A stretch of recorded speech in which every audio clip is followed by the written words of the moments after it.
Should we talk some Sonic, guys? Yeah. Take my mind off that. Talk some Sonic instead of some fucking Donald goddamn Trump. It's a dang Cheeto. There's a gosh dang Cheeto in the White House. Cheeto Mussolini. All right, everybody shut up so we can start the show. Welcome back, folks, to One Stage at a Time, the podcast where we play through a video game one stage at a time. And today on the program, we're playing through the penultimate stage of Sonic for the Game Gear, that stage being Skybase Zone Act 2. So I'm Andy. I'm one of your hosts. And joining me for this journey, Aaron, Jared, and Ed. How you doing, fellas? The gang's all here. Hi, guys. Oh, hey. Hello. Hey. Andy. Well, boys, we've only got one stage left here. We've ascended from Scrap Brain Zone, Eggman's factory domain, and we climbed across like these like floating gantries and skyhook style levels in Skybase Zone Act 1, which brings us to Skybase Zone Act 2, Eggman's rigid airship, which appears on the map. He's, I guess, attempting to escape from Sonic's fury, and we'll see if he can do it today on One Stage at a Time. Him up in his dirigible. Yeah, he's got a Zeppelin, just like, Robot Hitler or whatever. Just like Robot Hitler or whatever. Sure. Yeah. I mean, look, we all can agree that it's very cool for your enemies to have evil air fortresses. Yeah, it is very cool. It's very cool. And Dr. Robotnik here, he's no different. So this would have come Did this come before Super Mario Brothers 3? No. This was after Super Mario Brothers 3. Correct. Okay. So the idea of airships is not original to this game. I'm just curious, like, who ripped off who a little bit. Well, like the original Final Fantasy had like I don't know if the first ones, but one of the first airships in a video game for sure. And that game was like 87, I think. I'd have to look it up, but it's pretty old. Okay, so we're watching Sonic here. Is this skipping a bunch of the level right now? I'm so angry about These this. sons of bitches. Oh, okay. This is at least there it is. Oh my god, it is skipping a bunch. Oh my god. I'm so angry.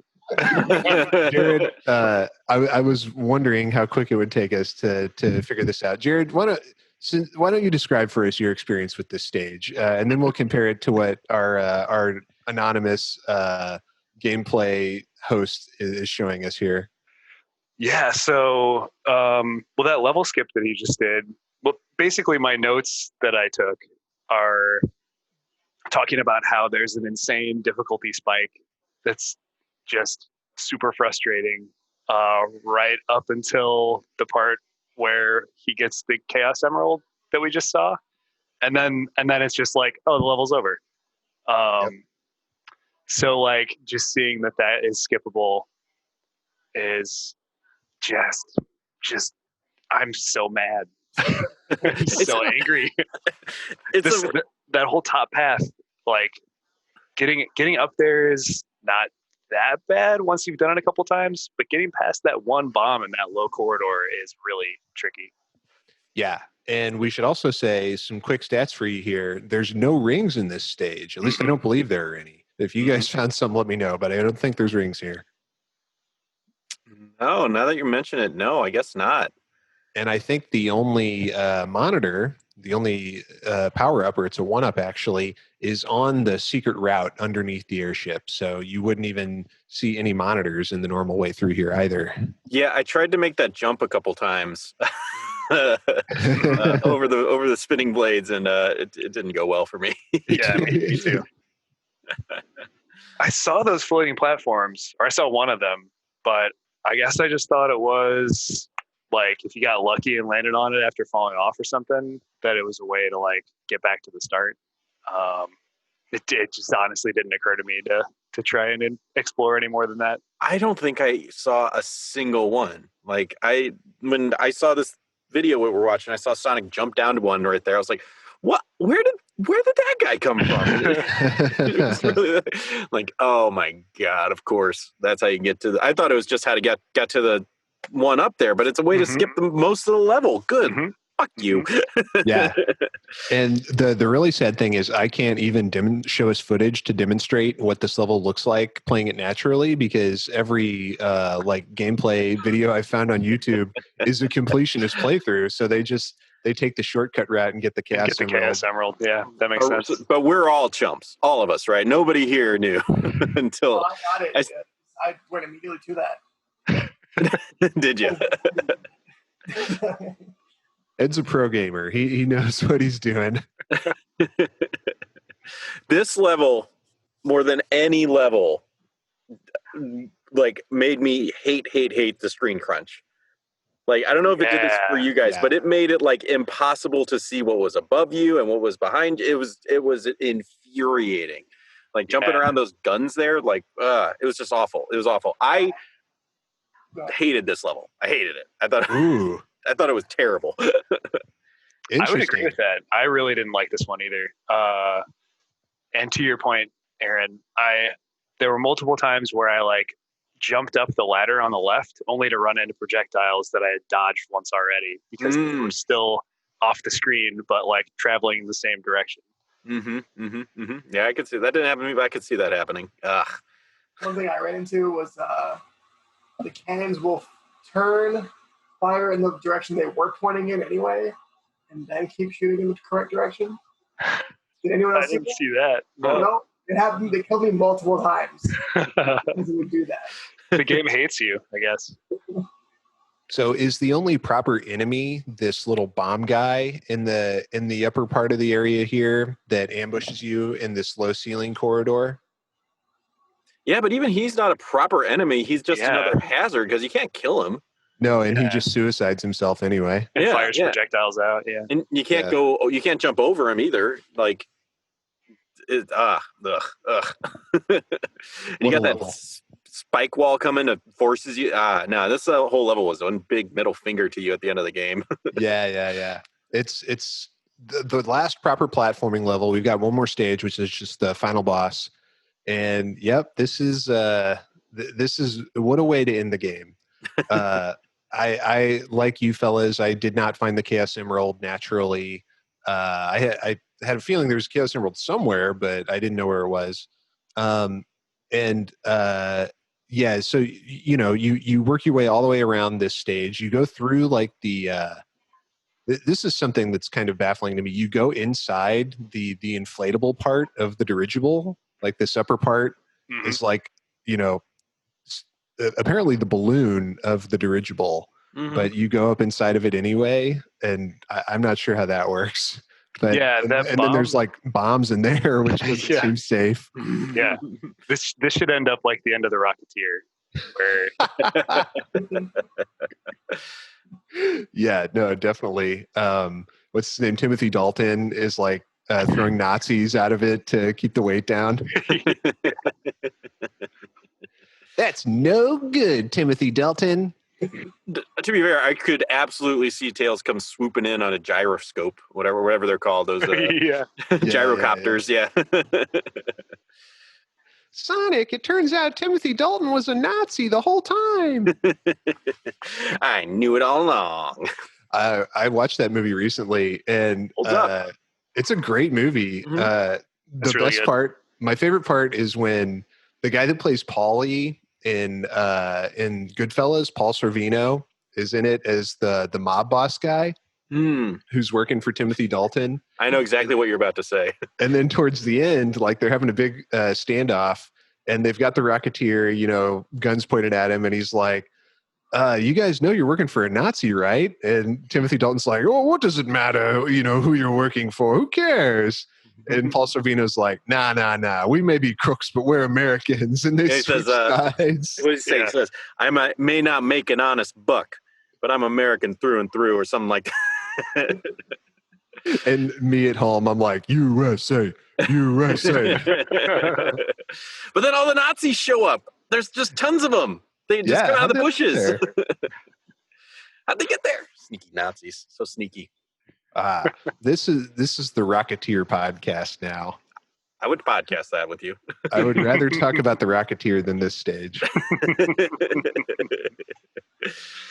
Okay, well, we can't see it right now on this map, but there is like a brief second little area here after you go in the door. At the conclusion of this gauntlet, there's like just a quick little area you run through in the interior where you flip the last signpost in the game, and that's going to be the end of the stage there. But we do acquire the 6th and final Chaos Emerald. However, there's no like Sonic got them all message, or like there's no Supersonic, obviously. So big bummer there. Supersonic makes no appearance until Sonic the Hedgehog 2 in 1992. He's not in this game or Sonic the Hedgehog 1. And I can only presume that's because Sonic didn't actually get all the Chaos Emeralds. He only got 6 out of the 7. That tracks with me. I mean, you need 7 Chaos Emeralds and 50 rings. That's what you need. And he doesn't have those. What are you going to do? He doesn't have them. You're going to stay lame, blue-ass Sonic. That's what you're going to do. Okay. I wanted to ask you guys this. First of all, this reminded me a lot of Wing Fortress from Sonic 2. Mm-hmm. Did you guys get that vibe as well? Yeah, like a sorry shadow of it, but yeah. It's when again we've played the better versions of all of these levels. All of them. And it makes it suck all the more. Like this, if I came across this level having never played any other Sonic game, and I was like an 8-year-old kid in 1990, I came across this, I'd probably be like, this is fucking cool, man. This is awesome. This is rad. I'm up in a giant evil blimp and there's things shooting at me everywhere. I'm jumping all over. This is pretty cool. But since we have played all the better versions of this, like this is just awful. We're just like, this is horse shit. Why are you trying to feed me this? So when I played this, I actually didn't think of that level because I think this actual blimp is in Sonic Generations, in the 2D version of City Escape? Rooftop Run. Oh, that's interesting. I didn't know that. So the blimp, is it like just an Easter egg in the background, or do you actually go into it? No, you run through it and you blow it up. Nice. That's pretty just sick. like in the Rocketeer. That's a interesting tidbit, Ed. I did not remember that at all. I'm going to have to go fire up my copy of Sonic Generations and check that out. Is it in the classic one or the 3D one? Yeah, the classic one. Okay, that checks out. Makes sense. Let's see. Okay, so I wanted to ask this. Eggman, or Dr. Robotnik, as he's known to some, is apparently a big fan of airships, because this comes up a lot. We mentioned Wing Fortress already. We, of course, the Zeppelin Battery that we're in right now. Flying Battery, of course. He has a big airship in Sonic Adventure, right? Aaron, I know you just played it, and Ed, I know you're a huge fan. I don't remember though. What is there a name of that airship, and if so, what is it? Oh, I have no idea. Yeah, it is. It's like Dragoon, Egg Dragoon. Yeah, the Egg Dreadnought or something like that. Sounds plausible. My Egg Dreadnought, or I don't know, but yeah, it's got a name. It's got some stupid fucking name. Sonic, it's the Egg Dreadnought. Yeah. No, it's a very it loses some of its charm by not being like a proper propellered airship. Like it's like this anime it's very try hard to look cool, Yeah. So it loses some of its charm and it makes it just less memorable, honestly. It's there and it's a big part of the game. You're on it a bunch. It's like I was going to say, yeah. Aren't there 3 or 4 individual stages within just that airship? Yeah, and you play it a bunch as different characters, and it's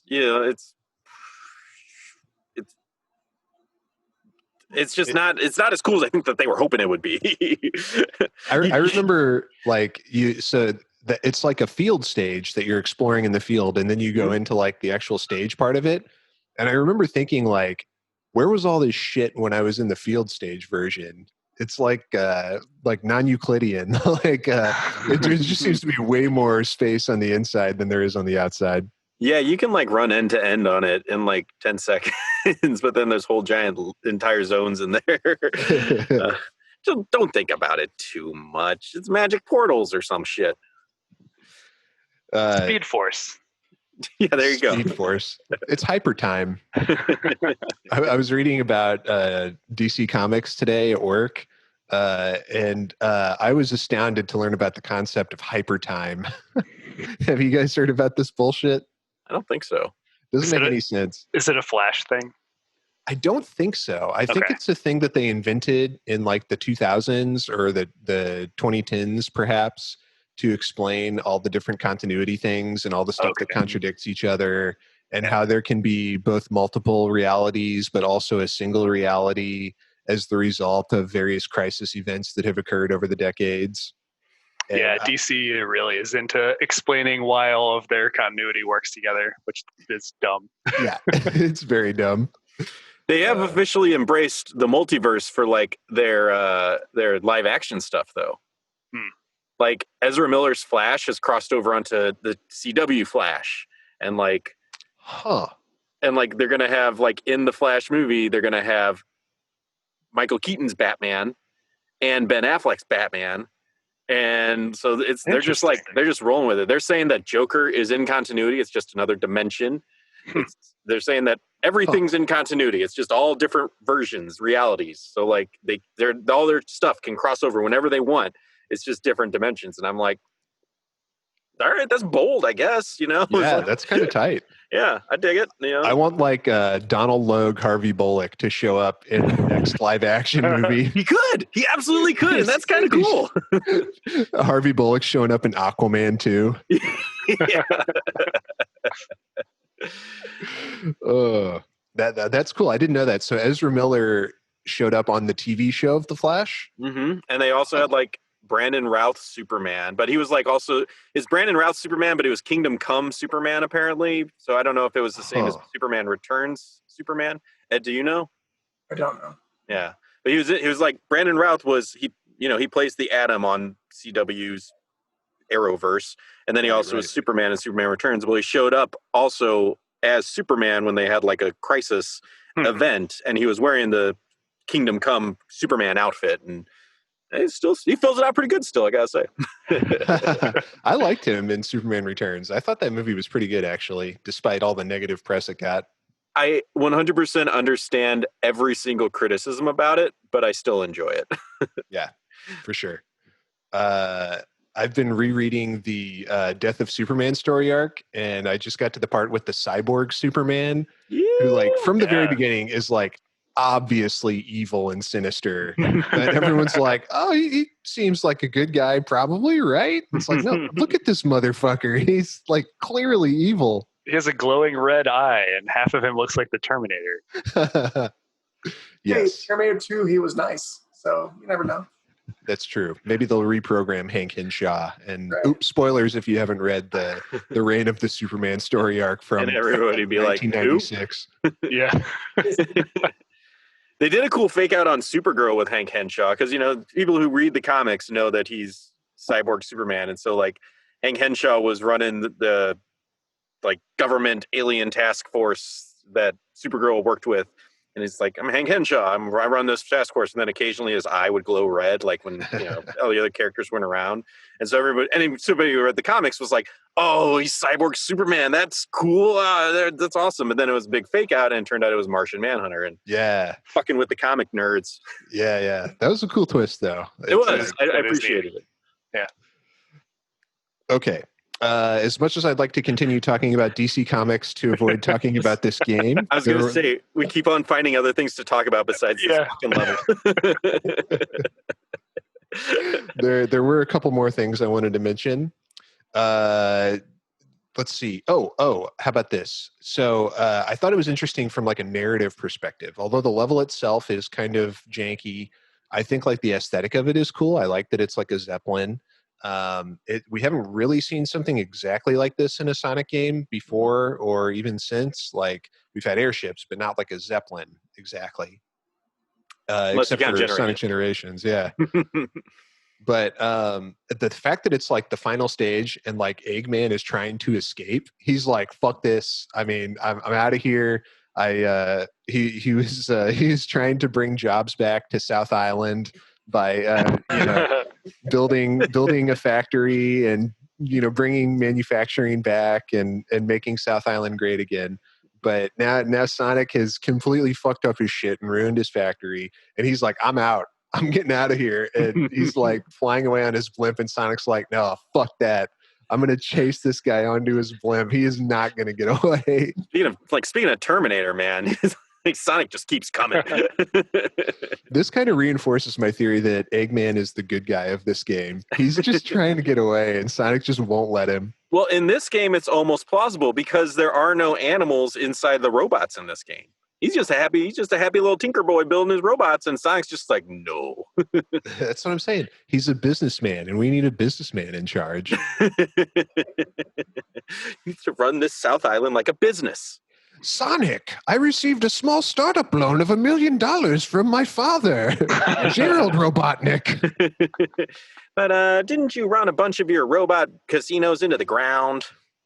We don't mention that. What about Robotnik steaks? They're the best steaks you can buy only at the Shopper Image. You can attend Robotnik University and learn how to be a mad scientist like me. All right, what else did you have to say about this? Let's see here. I did want to say one nice thing about it. Please. Please, both of you shooting on it. I did kind of like the gimmick of the world coming up only when you jump. Like how it's constantly moving and then it stays up when you move up. I hated that. Really? I hated it so much. Like I didn't mind it moving up and down, but like I hated it when it would like get stuck. Like keep moving up and down or follow me. Like pick one. Fuck you. I think it'd be better on a bigger screen, like a bigger area. Yeah. Again, that's what I was saying. The crunch was awful in this level. It made me really hate it. Yeah, I think Master System version probably superior in that regard. Yeah. Yeah, no, that's a good point. I mean, it's like I'm saying, I do like the aesthetic of this stage. I think it looks nice, and like narratively, it's kind of interesting. It reminded me of, I don't know if you guys have played Donkey Kong Country 2 recently or ever, but at the end of Donkey Kong Country 2, you go into Captain K. Rool, because he's masquerading as a pirate in that game. You go through his castle, and at the end of it, you've completely fucked his world up, and he runs away and gets onto an airship called the Flying Croc. And the final world of that game is it's only 2 stages, but it's you chasing him up to his airship and being like, fuck that. You will not get away. We will hunt you to the ends of the earth if necessary. The sky offers no refuge for you. They're strapping on jetpacks, and Alan Arkin is like helping them like tune it so that they can fly up there and kill him. Or it just makes me think of what is it? Serenity, where it's like if your core goes to ground, leave no ground to go to. After they torch that village. Oh yeah, man, it's been a while since I've seen that movie. This is a good movie. Then they strap Shepherd Book up on the front of the ship. Yeah. His corpse. Yeah. Not explicitly him, but they definitely put someone's corpse up there. I'd like to think it was him. I mean, it was to honor their friend. They strapped him to the front of the ship. I think that actually is part of the blooper. Like Nathan Fillion's like, okay, we're gonna take Shepherd Book, put him right up there in the front. He's our friend. He deserves to be right front center. That rocks. Do you think that that Nick Fury stole the plans for those like flying helicarriers from Robotnik? You know what I'm saying? In Captain America Winter Soldier, they've got those flying helicarriers. I think that they probably owe Robotnik like some intellectual property like royalties for that. Well, Robotnik stole it from Final Fantasy, and I came up with the idea in 1991. Tony Stark stole my work. when did how old? So, like, I know that I'm trying to think because of when I first saw an airship in like comic books. They must be old as hell, right? They must date back to like the 60s and stuff. I'm I would think so. Yeah. Yeah. In like fantasy artwork and stuff like that. I bet. Yeah, and I bet Lex Luthor Yeah. had one in the 20s. Probably so, yeah. I mean, because like of course, like the Nazis had them in the 40s, so there would have been, I'm sure, like art about that kind of stuff, like around the Hindenburg time period. I'm sure there was a lot of it. I don't know for sure. I'm just guessing, but it seems reasonable. They were definitely in the 90s Nick Fury movie starring David Hasselhoff. I'm glad that you know that. I stumbled across it on TV one time at like 2 p.m. on Saturday. And I was like, what is this? It's David Hasselhoff with his curly hair and an eye patch. And Can't hassle the Hoff. It's terrible, but they should do a crossover, get Hasselhoff for one of the next Marvel movies and do like an alternate reality. He's already in one of them. He's already in Guardians 2. Oh, yeah. Yeah, Guardian Explosion, or what's the song that he sings? Well, he's in the film itself. I know. Yeah, but Guardian Inferno, I think it's called. Yeah. That's a real jammer, if you ask me. It's a catchy fucking tune, man. Okay. I have written in my notes here, Rocket Knight Adventures had a good airship level too. Ed, what do you think? Do you agree with that? I agree with that. Thank you. I wish we were playing Rocket Knight Adventures instead of this game. Maybe next game, Andy. It'd be so good. Add it to the list. Okay. The last thing I had in my notes, I love how on the front of this thing there's this big drill bit for no goddamn reason. It could serve no functional purpose. Robotnik just thought it would be cool to put a drill bit there. He loves putting drill bits on the fronts of his vehicle. Sonic 2, he's got that car with the drill bit on it. It's I like to think that it's practical. No mountain will ever stop this airship. It's just going to go right through it. or if he has to screw in a really big screw. Of which there are several in this stage. I was going to say, like, this might be a very practical construction piece of equipment, man. Floating around, building Death Egg with his airship, Yep. He waste not, want not. That's Robotnik's motto. Every robot serves multiple purposes. 2 hands in, 2 hands out. 2 drill bits in, 2 drill bits out. It sounds like it could be construed as a sex maneuver. Well, it will be now. I'm glad that this level's over. I'm excited for next level because it will all be over. It'll all be over soon. It'll all be over soon. Close your eyes. It's all going to be over soon. You couldn't introduce one cool new enemy. Not one. Not one. Just stick that fucking bomb in there to really mess with you. I mean, I'll say, knowing that there's an alternate path kind of recontextualizes a little bit of the level, just because I thought it was forcing me to go one way when I really didn't want to go that way. So, I mean, I don't know. Because I have in my notes, like, so much of the rest of the game is about exploration in a way that other Sonic games aren't. And I was like, but this is just the opposite of that, because it just forces you to brute force your way through a really stupid, tricky thing. When actually that's not true. And I just didn't, maybe the incentive is not effective, or maybe I'm just used to brute forcing my way through video games. You have been playing a lot of Dark Souls lately. Yeah, right. Why can't Sonic just roll to avoid all of these incoming attacks?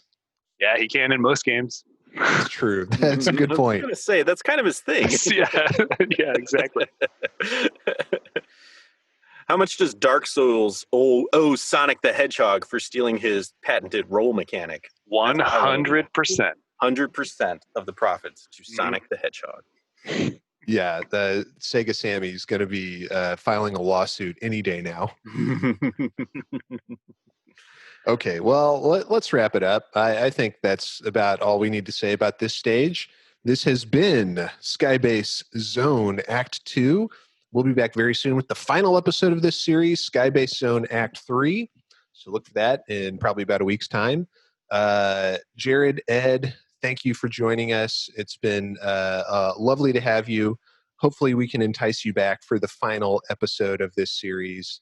Aaron, my good buddy, thank you as well. And what would you like to say to the folks at home before we sign off today? Well, I also want to thank Ed and Jared, and I want to thank you, Andy. Thank you for doing this level with me, even though I know it pained us all. So everybody listening, thank you for listening. You can go to our onestageatatime.com to find more of our episodes and links to all of our socials and all that good stuff. Please give us a follow, give us a like, give us a share. We really appreciate it. Jared, what do you say you give us that sign off today, brother? Save and continue.